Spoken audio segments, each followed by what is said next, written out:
So finally, the teacher got frustrated, and he's like, "This is exactly the point that none of you guys know why he did it."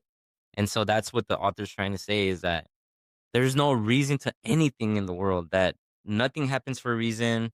Everything's just kind of like happening. There's no destiny. There's nothing like that. Everything's random, and we're just living life in this random world.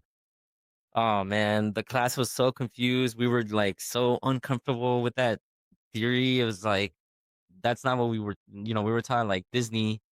Oh, Albert Camus is the author. Oh, he's famous, right? Yeah, yeah. He's a French Algerian philosopher. Um, and so yeah, like none of so he asked us like, why did he shoot him? What do you guys think is what is the author trying to say? What's the point of the book? None of us had a fucking reason. We're like, what the like we're so confused. Talk about indoctrination. Don't you think that's indoctrination there? No, it's challenging it was challenging all of our notions. Like, dude, No, we grew up watching Disney movies. Like, there's a plot, there's a reason why it happens. We rescue somebody, and then you move on with your life. The thought of like everything's random. There's no like it's so anti-religion, anti like everything I knew that my little brain was like fucking exploding, dude. I was like, what the fuck, dude? I kid you not, man. I thought about that shit for months. Every day I was just thinking about it. I was like, what the fuck was that teacher talking about? That there's no meaning to the world? Like, what the hell? I should reread it, dude. Yeah. like going back to the Catcher in the Rye. Isn't the Catcher in the Rye, like Carl said, like in the like it's about protecting innocence. I kind of feel like when a teacher teaching you stuff like that, that's kind of not protecting your innocence, right?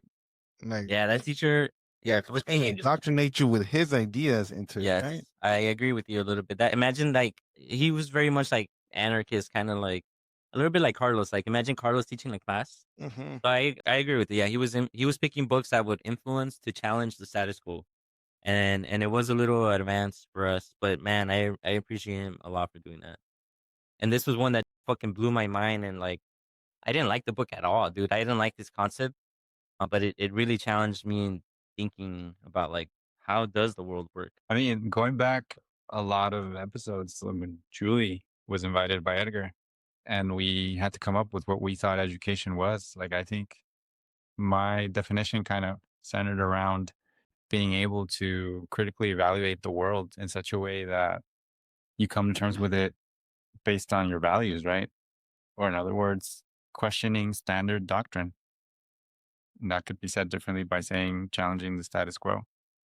And so maybe your teacher was trying to educate you on those terms, which I respect, which is really different, and which I totally understand why he would get upset if you were made to read The Fountainhead by Anne Rand. Because I don't know if you remember, Hoser, The Fountainhead had the biggest scholarship prize associated to it when we were going to college.